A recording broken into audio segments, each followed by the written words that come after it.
So, what are you guys working on? This is our 1920s evening dress. It's made out of a silk crepe chiffon. There's black on the top, and then there's a nude lining. And it also has what we think is a black rayon lining underneath the skirt, which is right here. It's really shiny, but it's pretty rough to the touch, so that's why we're not thinking that it's silk. Is there any interesting features about this dress? Well, there's this cool grain issue going on where the bodice is cut on the straight grain.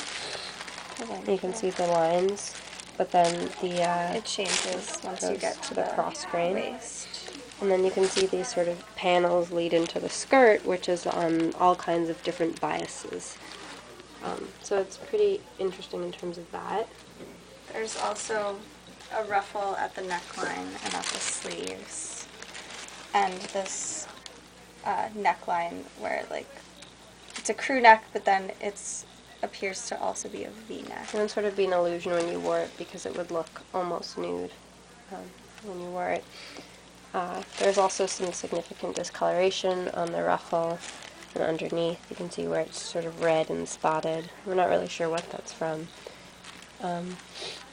One interesting thing about this dress, though, is that from the information that we have, it looks like it was decided that this was the front, but we actually think something to the contrary.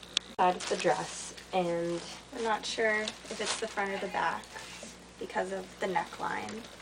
See, it's higher over here, and then on this side it's much lower, which led me to believe that this was the front. Lexi has some disagreements, though. I thought maybe it would be the back, just because another argument was it was the front because of this sweetheart-ish detailing. There's a sweetheart detail, and then the these three flowers. lace flowers. But I thought that you might not even be able to see that if it was worn because of the ruffle covering it. It's hard to know because of the light, though. So yeah. That's something that we are trying to figure out. There's sort of an interesting feature that the fashion of this dress is sort of so far gone that we can't really figure out how it's supposed to be worn.